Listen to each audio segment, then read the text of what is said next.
Hear me? Yes, of course. I need the mic because we're streaming. That's the story.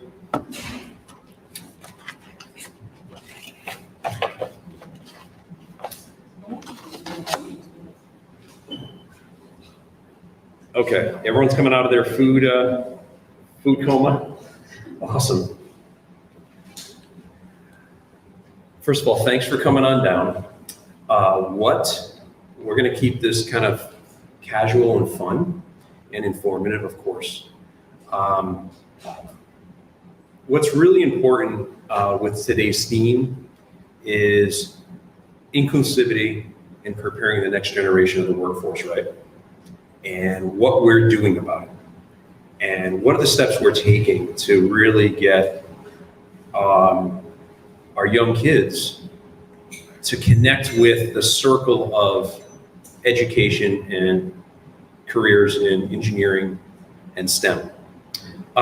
So we have some interesting people here to say a few words. I'm going to introduce these two wonderful women to my right first, and then I'll introduce you to Amy Thompson after they say a few words. So Gloria, this is Gloria. Hold on, I thought I saw a door. There it is.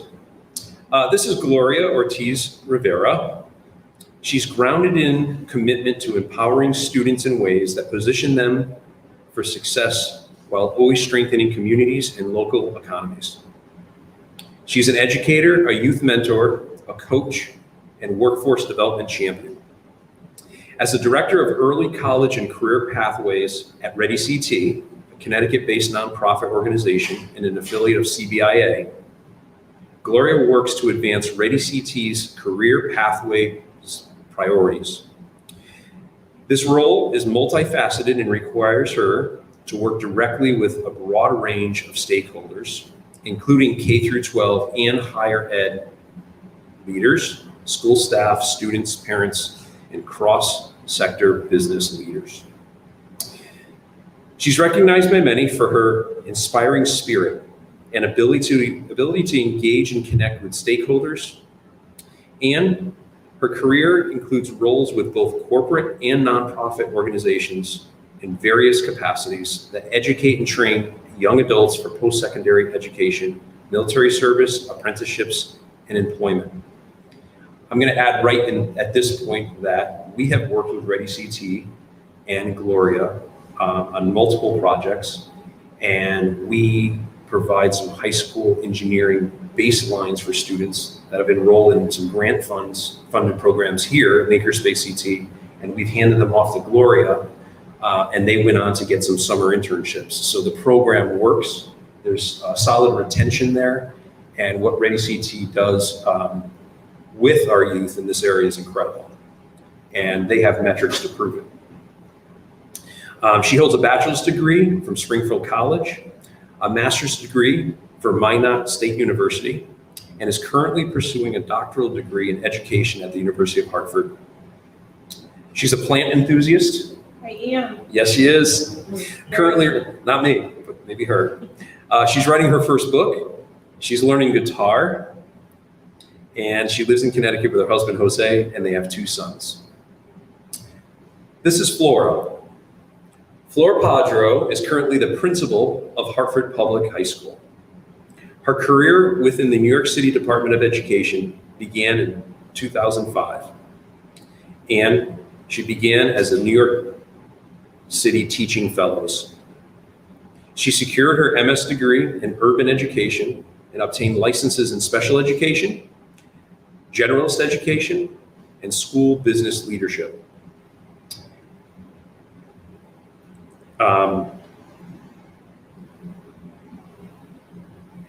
In 2012, she became an assistant principal at the Arturo Schomburg Satellite Academy in the Bronx. It's a small alternative school setting for overaged and undercredited students. And during her time there, she created a structure for teaching, coaching practices, curriculum development and review, student engagement, attendance, as well as career opportunities through partnerships and local community-based organizations. Today, Principal Padro uses her experiences as an administrator in a high-needs urban environment to create college and career opportunities for her students, and this fosters a culture of learning for all. Gloria and Flor, take it away. Thank you. Thank you. So Principal Padro is going to help me do this. We're going to tag team this PowerPoint together. We work in collaboration at the school, some of my staff there, but just going back, so I work with ReadyCT. ReadyCT is a statewide nonprofit organization that works to advance academic excellence and career-connected learning for all public school students in the state of Connecticut. We certainly don't do that work alone. We do it in collaboration with our business, our civic, and our educational leaders. It is super exciting work. Like if I just can't stay in my skin today, just excuse me, because I do get excited about the work and really, really excited about the impact that we're making, not only in the Hartford Public School District, but in other school districts in the state of Connecticut. So who we are, so ReadyCT works to advance policies that narrow the Connecticut achievement gap. We create relevant college and career pathway opportunities for students, raising the public profile of key educational leaders. A lot of that work is done through our executive director, Shannon Marimon. I'm sure she is here somewhere. And we design and deliver best practice and convenience. And it's, again, exciting work and work that we are excited to be a part of. Partnerships. I can't stress this enough. Many of you guys heard Christy Fatima upstairs. He is the president of CBIA. We are an affiliate of CBIA. It is a partnership that we hold dear and one that we are super excited to be a part of. We work with our industry leaders, like I said, and our employer business partners that many of them are members of CBIA, and we try to respond to their needs, and we do that. A lot of that work is done through our career pathway work. Many of those individuals sit on our advisory boards. They offer a lot of work-based learning opportunities for our students. This is industry connecting with education. And these are the partnerships that are important. If we're talking about workforce development, if we're talking about, killing it in the future and making, Connecticut #1, this is how we have to start. We have to start in education. We have to lean into education. And we as ReadyCT are sitting at that intersection, letting people know this is the way to go. Let's get over here. Let's sit at the table. Let's have these conversations. This is super important. And so again, excited to be part of the team and part of the work that ReadyCT is doing in collaboration with CBIA. So here we have a lot of our partners: Raytheon Technologies, Travelers, the Hartford Healthcare Gullah Family Foundation, and Hartford Public Schools. I'm going to be focusing a little bit on Hartford Public Schools, which is why I'm tag teaming this presentation today with Principal Padro.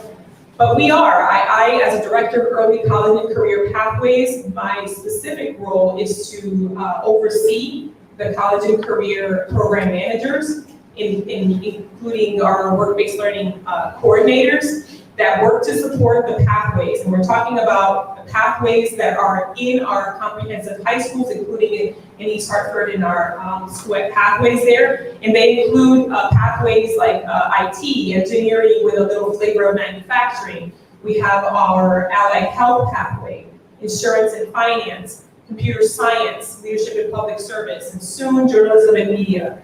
So again, students in the Hartford Public School District are enrolled in these pathways. We have program managers that support it. And it's all guided by an educational design that NAF has. And it includes the academy development and structure. And all that means is that as a school within a school, students get to learn in small communities.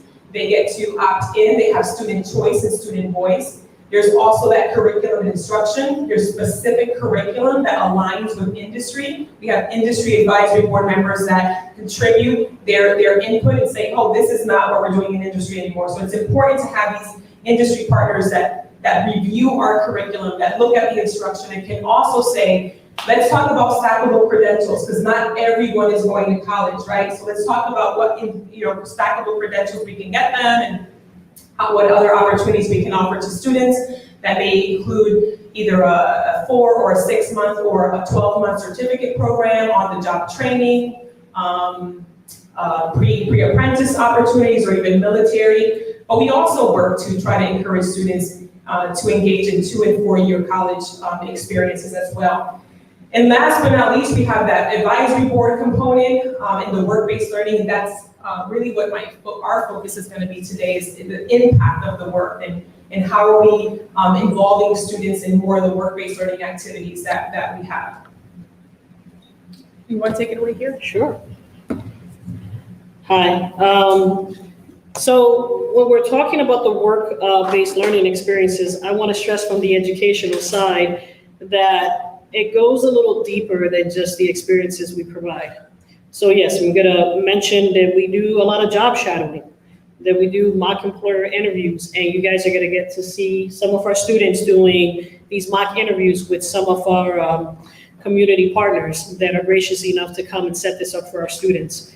We do informal interviews. We do student-led enterprise activities, career mentorships. There's a lot of volunteer work, paid experience, not paid experiences. There's a plethora of experiences, right? So I'm gonna give you a little anecdotal about where I was in the spring when I applied to be the principal for Hartford High. I saw a school with a lot of resources and opportunity, and I saw a school where students weren't necessarily capitalizing on these opportunities the way we would like. We had to sit down and really take a look at what more practices can we either embed, or how can we refine these practices so that all students were benefiting from these experiences and that they were readily available. So we can have the best curriculum in the world, right? And we can have the best experiences, but if our students don't know how to access any of this, it's not gonna matter. And this is where Ready CT comes in. They are a means to bridge the gap, not just in education, not just in the industry, but bridging a social economic gap that a lot of people in my position do not talk about. What that means in impact for my students, it means that we are helping to give them skills that they may not be able to attain otherwise. It means for students of color that they're given opportunity in industry that is lacking people of color, women, underrepresented populations. For my students, it means that they have a chance to leave their communities and go to school, obtain degrees or obtain work experience, get a unionized job, and break that cycle of poverty. That's what that means for my students. And that's the impact that we don't often talk about when we're discussing these at board meetings that Ready CT has on my population. For example, here are some pictures of our students engaging in mock interviews with Pratt & Whitney employees and engineers. For a lot of our students, they've never had to write a resume and they don't know how to. They never had, volunteer experiences or paid experiences because oftentimes they don't get those opportunities or they're not readily available. So this is an example of how we are bridging the gap beyond just like what is in a curriculum, beyond what is on paper, to actual actions that impact communities and their families. I love this place. I actually got to experience this externship the other day, a couple of weeks ago, but this is part of the STEM immersion program with Hartford Hospital. Students got to go and visit and do everything from mock laparoscopic surgery to seeing how they use robotics to simulate real medical situations, which is in itself amazing. They got to talk to professionals. So in underserved professions, right, especially with engineering, green technology, we do not have a lot of females engaging in these pathways per se. Some of what we're trying to do, and I think we'll hear a little bit about this later on, from the school's end, we're trying to intentionally program young ladies into engineering classes that are filled with young ladies. I piloted something similar in mathematics in New York City, and what I saw was, amazing. I saw young ladies taking risks and chances, answering questions, volunteering to go up to the board and work out problems and solutions that would have never done that in a more traditional setting.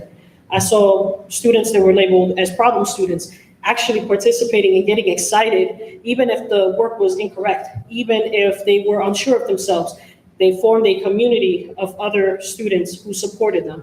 They did not feel intimidated. They did not feel, ostracized in any way. So, Gloria talked a little bit about the Girls That Code class. I believe you started mentioning that. We're trying to intentionally program, we're trying to create a Girls That Code class. We're trying to increase girls in our robotics program so that it transcends beyond like what we traditionally offer. We're doing the same thing with our allied health pathway, where we have a low number of males that have already expressed to us feeling a little intimidated by being the only males in the program. So we have actually worked with Ready CT to partner them up with mentorship opportunities. So this is what this means for us in terms of an actual impact. This is our career-related competitions. The Birds of Prey were number 182. 182 or 181? 181. 181, excuse me, we're 181. And what that means is we were some of the first folks to actually set up nationally to be a part of this competition that is held at Hartford High. And that's something that we take great pride in, and I'm looking forward to actually see again this year come to the building. And then we talked a little bit about our paid internships. Why does that matter? Why is that important?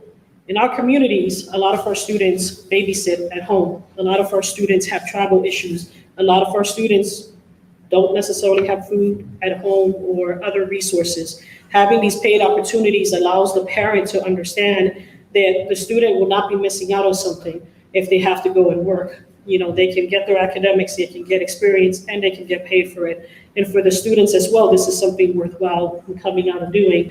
But our secret plot is that we're developing skills, right? And all sorts of other areas that transcend beyond just the academic day. Service learning is a big part of what we've done. I was told recently of a project that we did for Nepal, I believe, where students created a windmill type source of energy and electricity that still to this day helps the village with their electrical needs. We've worked with Puerto Rico and having their power issues resolved to some degree with our students creating solar panels and having them out there. We're actually looking for an opportunity to pair up with the NAF school in San Juan so that we can have a cross collaboration with something our students build and they can finish, where we can have a joint project that actually impacts that community. A lot of our students come from the Puerto Rican community, and this is something that is directly related to family that they may have out there or even to their ancestry. You want to talk about ECAMP and Goodwin College? Yes, and a special shout out to Matt Dodona, who's here, who heads up that program, but also understands the need of partnership. Again, this is a perfect example of how we are partnering up with our local colleges and making connections and offering opportunities to our young men and women in our schools. And I think that it's important for them to see themselves, being able to do this. And this is why we expose them to those work-based learning opportunities that we discussed. It's important for them to see that there are engineers, that there are folks in healthcare and IT that look like them, right? That they're able to hear from them, that girls can see other girls, other women that are engineers and that are working in the field, and that's super important. And I think that's what our conversation is today. How do we do this? How do we make this happen? And again, certainly we cannot do this work alone. For the first time in the history of the second oldest public high school in the United States, Hartford Public High School was able to graduate students with college credits, and not only just college credits and a high school diploma. Many of them walked the stage, or in this case, walked the Dunkin' Donuts field because of COVID, and graduated with 21 college credits.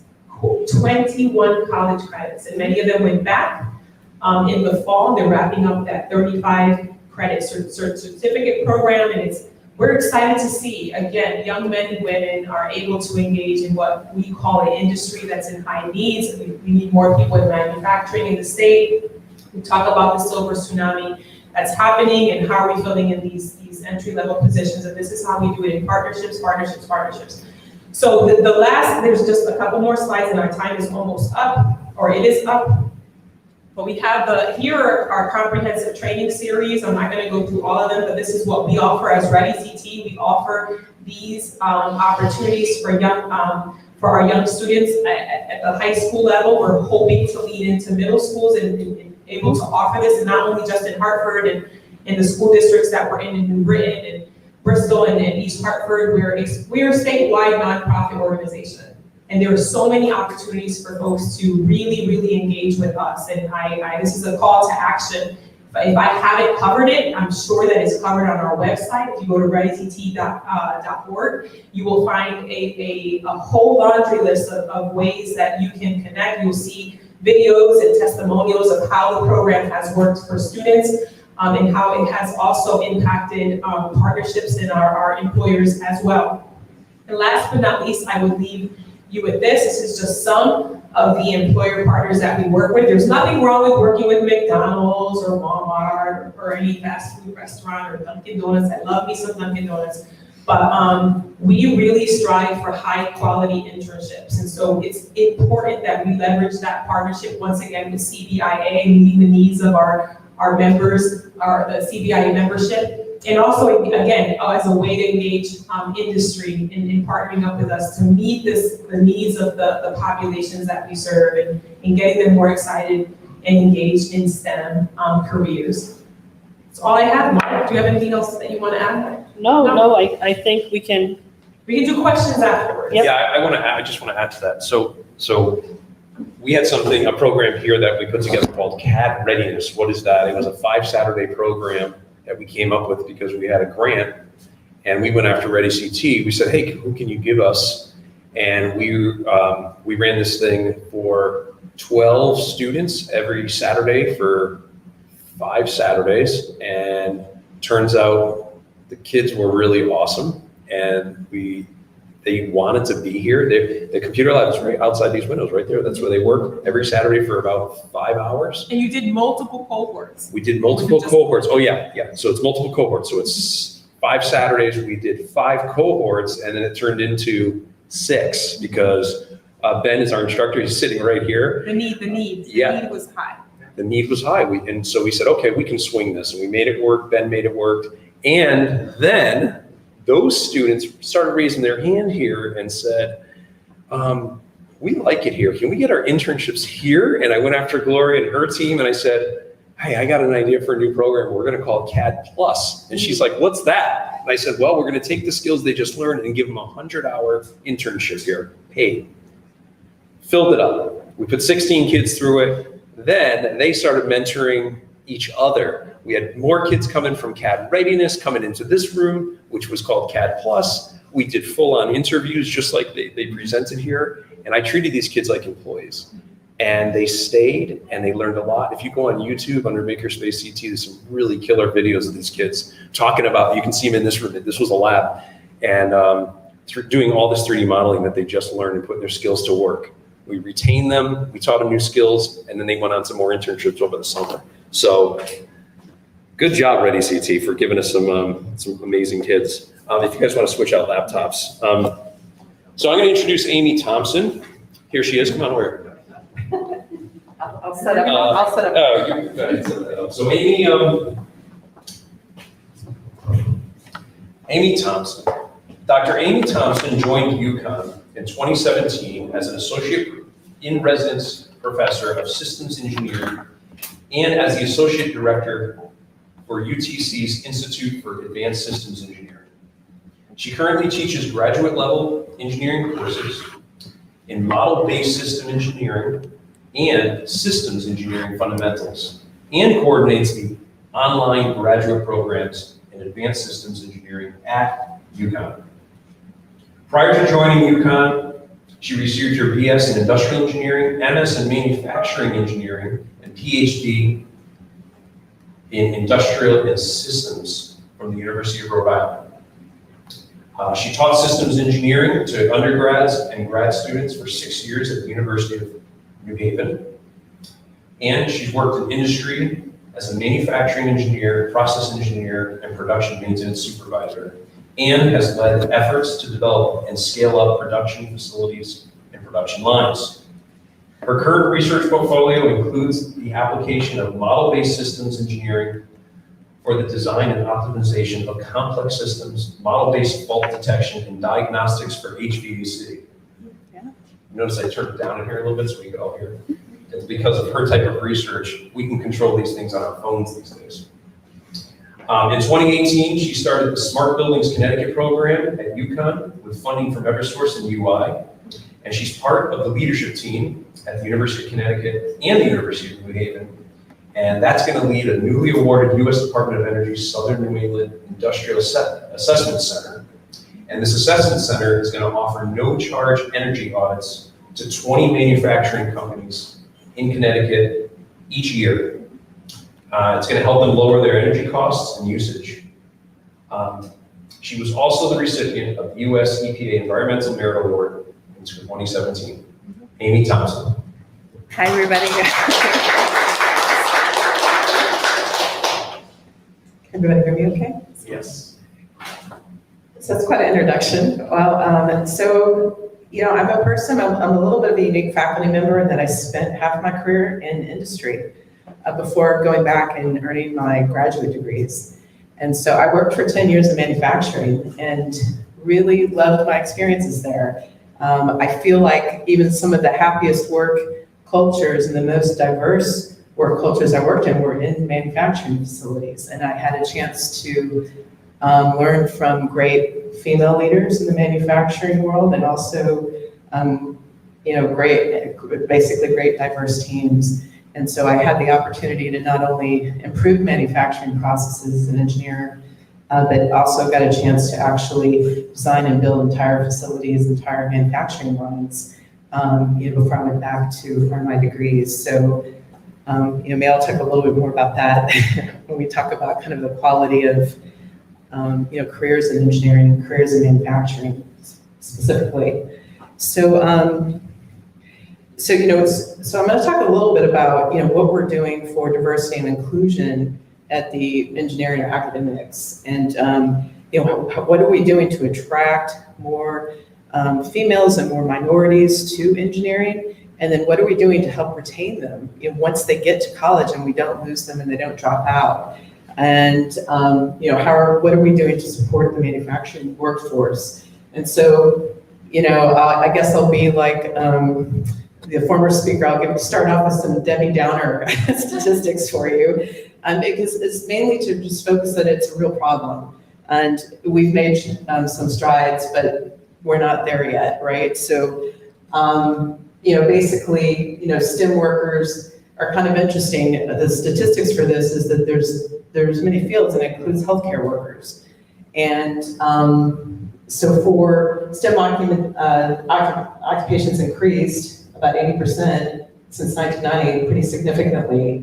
But according to the Pew Research, healthcare practitioners earn the lowest median salaries of STEM workers. So although they make up almost 50% of the workforce, they don't earn as much as some of the other fields like computing science and engineering. But there's continued growth in this area. So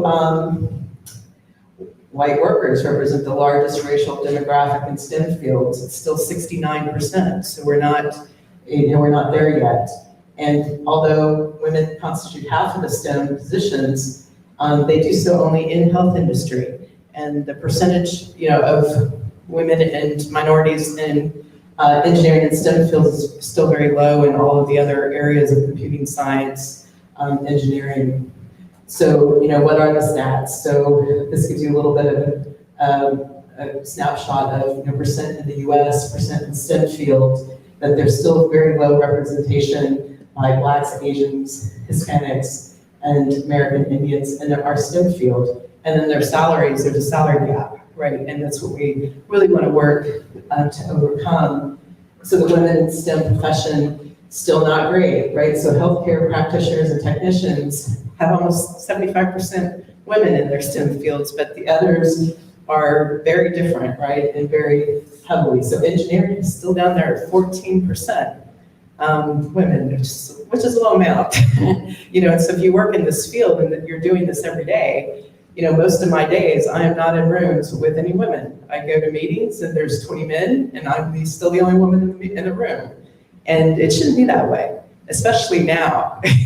You know, I thought it was bad 25 years ago, but it could be better. And then of course there's a gender salary gap, which is still significant. So So why would you want to be a woman and minority and come into an engineering field when you're still going to feel maybe somewhat alienated, or your culture is maybe different because you feel like you still don't fit in? So some of the things that, Gloria and you talked about is that it matters to, especially to women, that you go into a culture and that you're happy in your field, you're happy in your workplace, and you have places where you feel like you can communicate well with other people, that you're heard, that people care about what you say. And this matters. And so, if a woman's going to choose a field to go into, we need to level the playing field here. We need to make the culture in manufacturing, the culture in the engineering offices as friendly as they are in a hospital, healthcare situation, or in schools, where women can collaborate and communicate, with their colleagues. So, so why else? Why would women come to the field of engineering? So, beyond being a woman, we're human beings. And guess what? Women like to solve hard problems too. And we like to be challenged, and we like to use our brains. And guess what? In engineering and science and technology are some of the most challenging and interesting problems of our decade, of this century. And the problem's only getting harder and more complicated. And it's not even just technology that the technology and engineering problems are getting harder. We have to do things kind of what Rippy was talking about. Now we have to think about the environmental impact in people and society, and how do we come up with good solutions that are not just good technology solutions, but are considering the impact of the planet and people. And that actually complicates the problem. It makes it harder. And so we have all of these interesting problems to solve. Managing the nitrogen cycle, providing access to clean water. And the other interesting problem with all of these big problems is that it takes an interdisciplinary group of people to solve them. This isn't just a group of engineers who are going to go solve any of these problems. You have to work with people in different disciplines, often in different cultures all over the world, to really make a significant impact on these. And so I think we should be using these to engage and really inspire our young people to make an impact. And so then the question is do they feel like they can? Do they feel prepared? Do they have confidence that they can learn these things and develop the skills that they need to solve these hard problems? So, in my area of systems engineering, this is highly related to some of the discussions earlier and what Rippy talked about Industry 4.0. So how are the problems different? Is that we're living in a very connected society, and that's part of what IoT 4.0 is. And I really liked kind of Rippy's kind of clear language of explaining what this is. Basically we're connecting, hardware and software. We're connecting reality to a virtual world, and we have feedback loops, and we have control, and we have perception. We need to know what's going on inside there. And those are difficult problems, and that's kind of what we solve in the realm of systems engineering. And it requires an understanding of physics, mechanics, power, all those things, but you have to also this really heightens the need for software control and things like,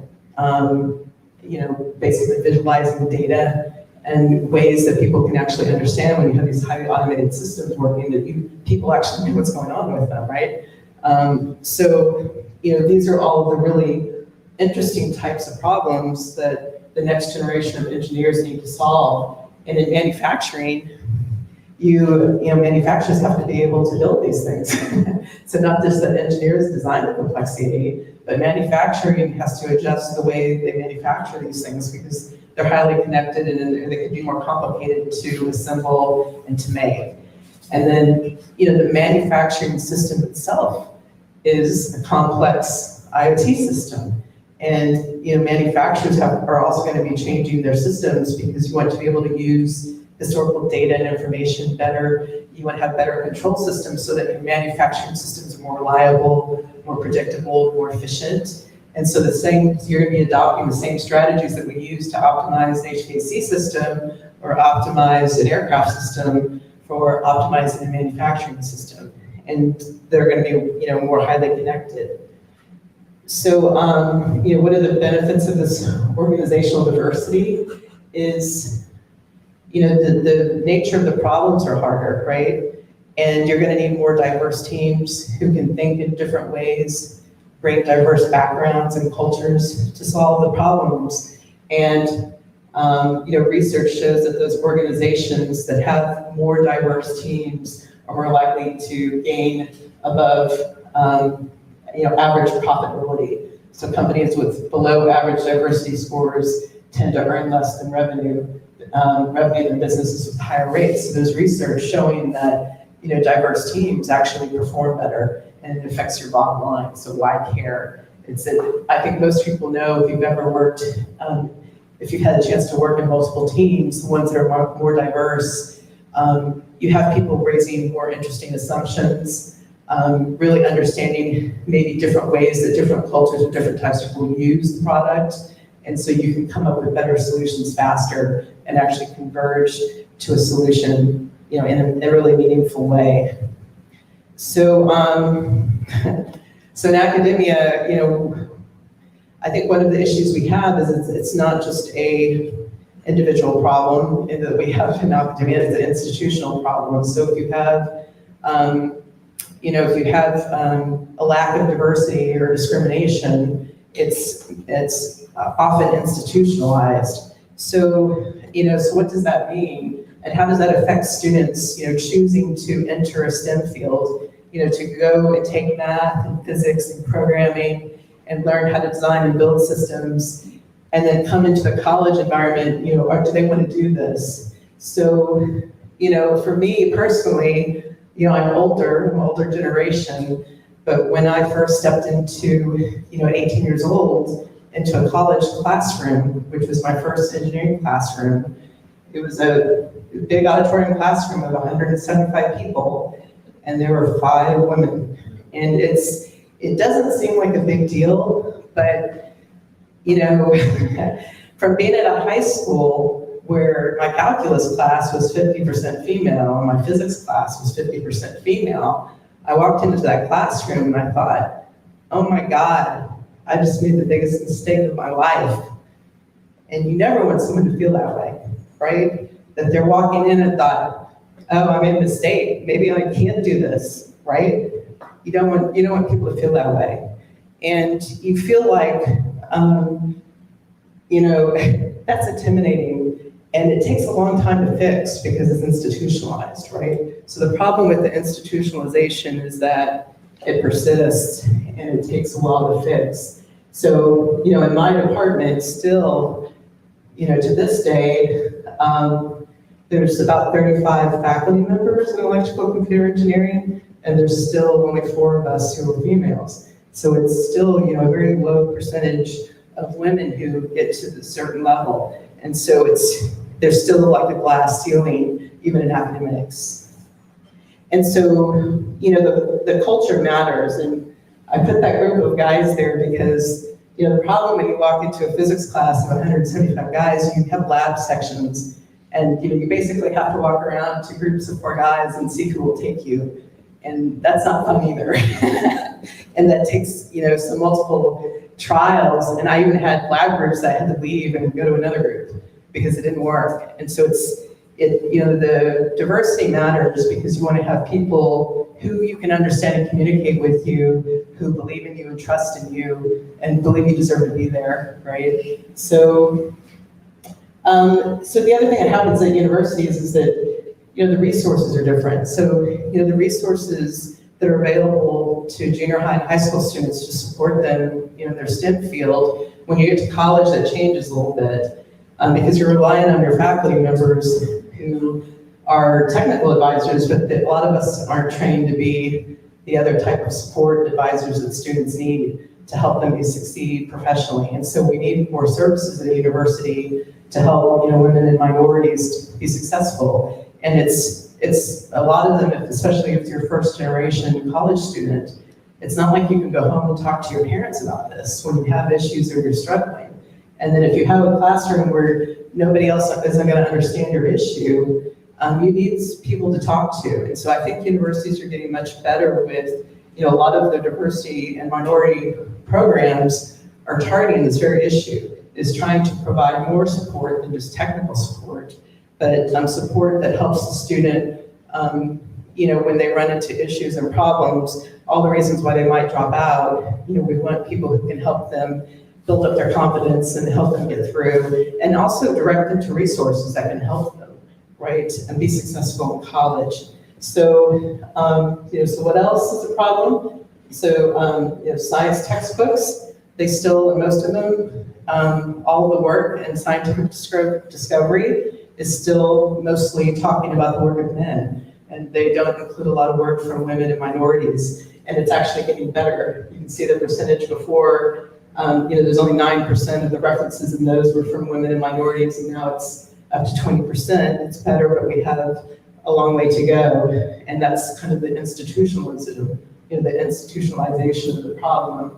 How about the ability to publish in scientific journals? Diversity impacts of those is great. New York Times article that came out recently, and they, I guess in the wake of some of the things that have happened in the last year, they wanted to find out, what it was like to be an African-American researcher, a PhD in biology, and doing, research in this country, and how easy is that for you? And they kind of interviewed a person and, basically said, this journal reached out to me to say if I would talk about this, and he was kind of trying to figure out, the Nature, basically published in Nature, which is a prestigious journal, and he didn't even know how many other Black African-American researchers had ever published in Nature, and it turns out nobody knows, because none of the journals have collected any statistics on who's publishing in their journals by race or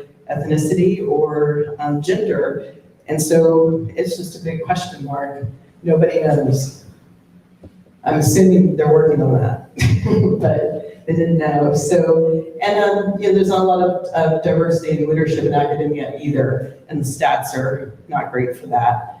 And so why does that matter? Well, when your students get to college and you're relying on the academic advisor or your professors to help you, to teach you, but also be there for academic advising to help you get through, it matters that they see people like them, right? And I think you guys talked about that earlier. It's important to see faculty members and leaders that are female and minorities that they can go and talk to and get help and assistance when they need to. So,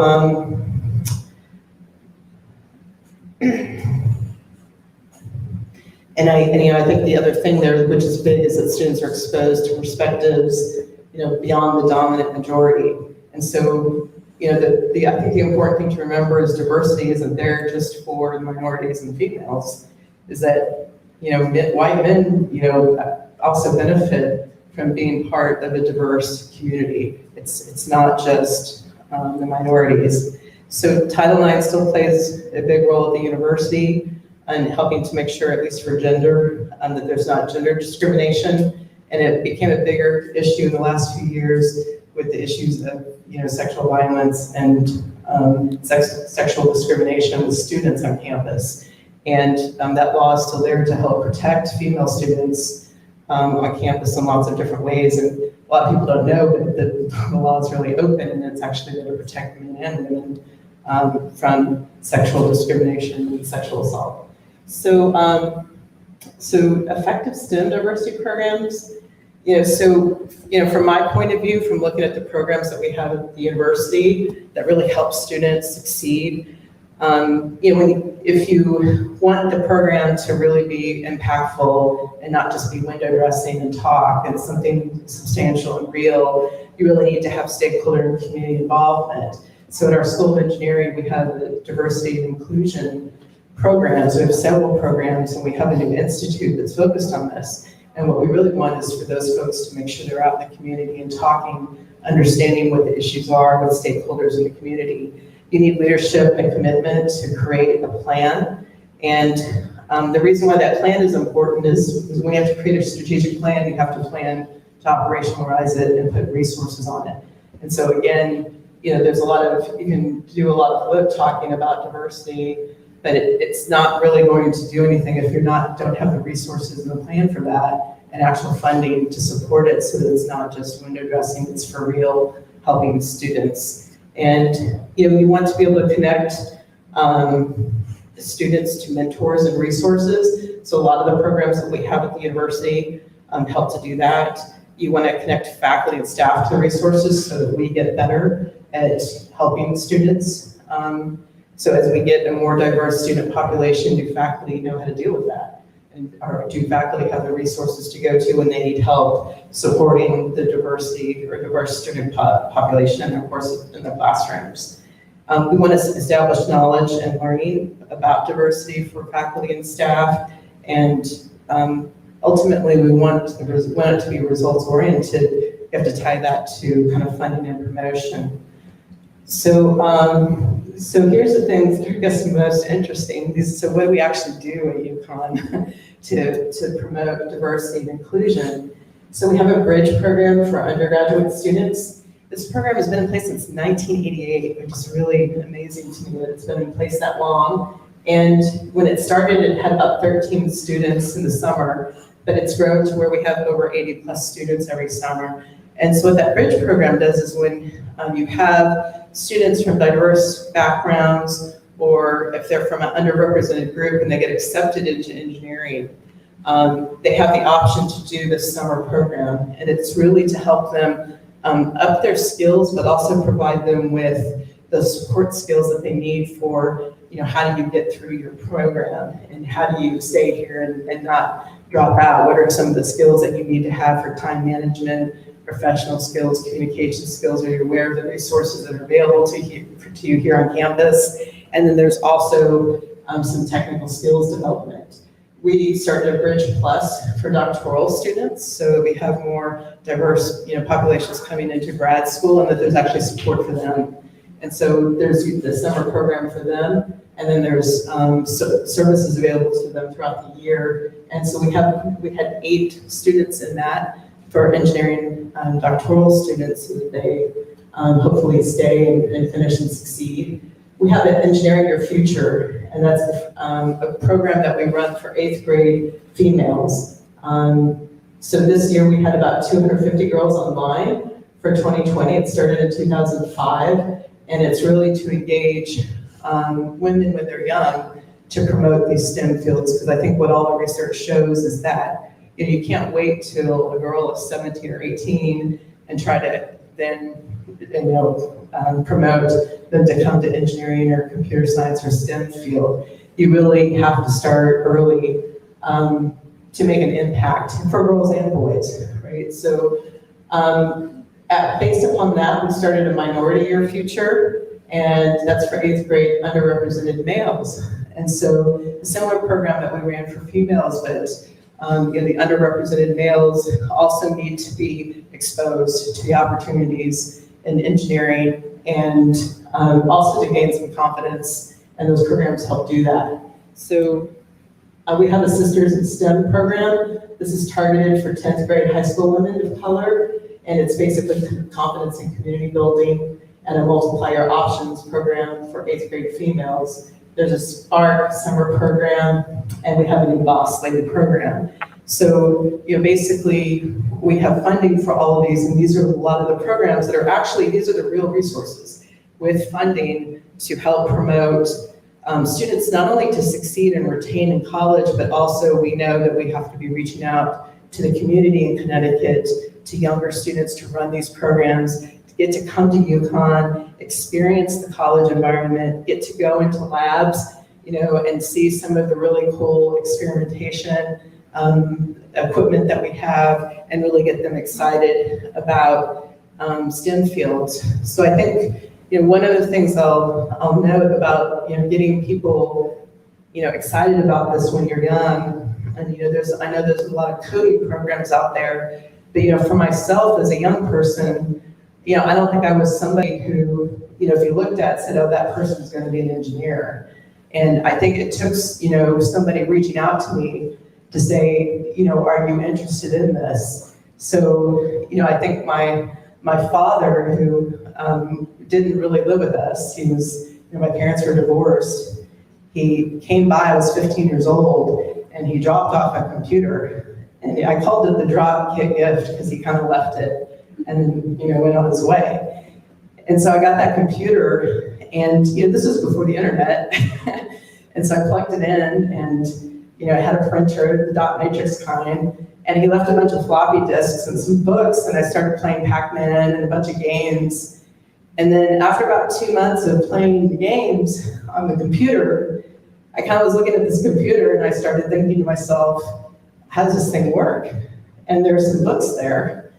And so maybe I'll just start reading these books, and I'll figure out how the computer works, because I'm done with Pac-Man. So I opened the book on basic programming, and I opened the book on DOS and started reading that. And I would sit there, and I don't think any of my friends even knew, because nobody I knew had a computer. And I'd sat there and I read all those books, and I taught myself how to program without any help. And so what does that do for you? So I think, one thing to think about, which I think a lot about the coding programs, is that it's not really about learning to code.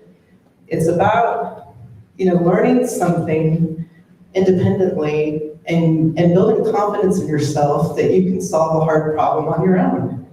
And, that changed my life. That one thing completely changed the course of what I thought I could do. And so I think these programs, when you're 8th and 9th grade, can really change your mind. I never thought I would be an engineer. I really liked math, but I never thought I would be an engineer. And when I started really loving computing and wanting to learn more about it, that really drove me into the career of engineering, when I probably would not have, without that experience. So I think, what you really want to do is, the engagement is key, and exposure is key. And it really does make a difference when you expose these young kids to things that they've never been exposed to before. And my father could have left that computer for my brother, and he didn't. He gave it to me. And he passed away before I got to ask him why, but he gave it to me, and it changed my life. So we're almost out of time, but so resources matter, right? And so the Vergnano family gave $3 million to our diversity and inclusion programs, right? Really stepped up and said, you guys have been running these bridge programs, all of those 4, 5, 6, 7 programs, we're gonna give you $3 million to make a difference, right? That's where you begin to make a real difference. Now we have money, and we can get resources. So, I'm really looking forward to connecting with Gloria and other folks in the high school community and seeing, how can our new institute work with manufacturers, work with high schools, and really build that pipeline to have more engineers and computer scientists, coming into the workforce. So I'm a little bit out of time, so I'll kind of leave it there, but just some quick numbers at the university. I'm really proud to be at UConn, and I'm really proud of the diversity programs that they have there, because they're for real, and the results are the numbers. So 45% of incoming domestic first-year students identify as minority at UConn. That's amazing. 33% of undergraduate scholars identify as minority. That's significant change if you know the history of UConn. 36% total minority university undergraduate enrollment. And I know you can't see the chart there, but the last couple of years, we've had over 30% incoming freshmen are female, which is amazing. Because when I started, I don't even think there was 5% of us. And so the money is, put your money where the mouth is, and so all those programs lead to something, right? You don't just get 30% from nothing. And it took the work of lots of people over many years and those outreach programs to recruit more folks in. So there's a heavy population of those 30% are biomedical engineering, and there's still a low percentage in mechanical and some electrical engineering, so we need to do better. But it's still pretty good. But still 13% are non-white in the engineering field, and so we need to do more to get more minorities into our field. And the last thing I'll say is you gotta pay it forward, right? So I really appreciate all the help I had in getting to where I've gotten. And so this is my research team. And so what do? I want to have a really diverse team. I hire females, I hire minorities as much as I can to do research with me, and undergrads and grad students. And so, you have to do that. And I also try to partner my environmental merit award from the EPA was actually for a program that we did in minority communities in Connecticut. How Green is Connecticut, we actually helped houses of worship lower their energy efficiency. We did energy audits and tried to help them lower the cost of heating and cooling their churches, which are huge support systems for minority groups. So I encourage people to take your skill set, right, the thing you know, and go out and make a difference. And go out and make a difference in Connecticut and connect with people. I think I learned a lot about the struggles of minorities in Connecticut by going out to those communities. I think I energy benchmarked over 50 churches in Connecticut in communities all over the state. So someone said they drove around 50,000 miles or something. I don't think I did that many, but I drove around a lot of miles over those 2 years doing that program, and I got to get out and see the diversity in Connecticut, and that's a healthy, good thing to be doing. So it might be a little bit over, but I'll stop there. That's kind of my parting thoughts, is highlights. Thanks.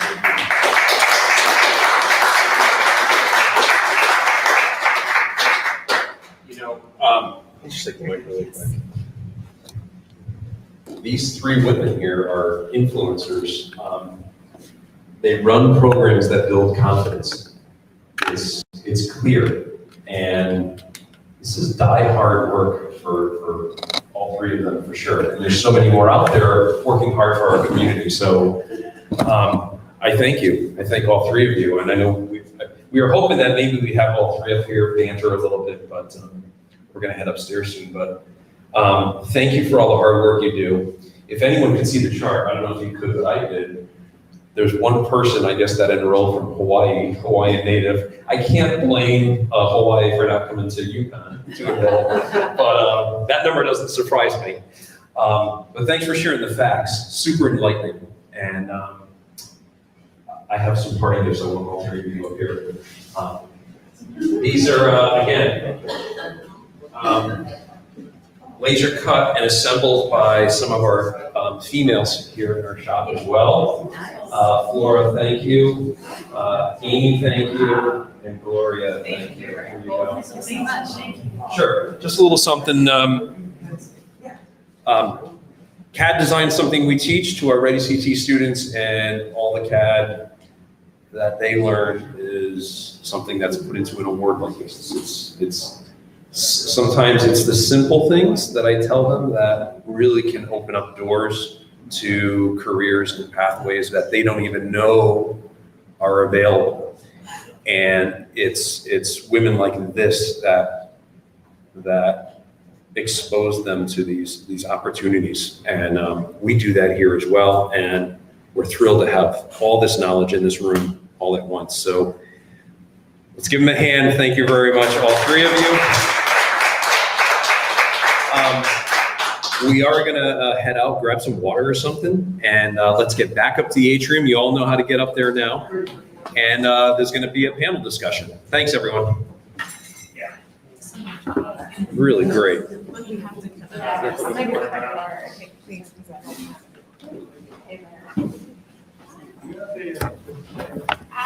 Thank you. Sure. Thank you so much.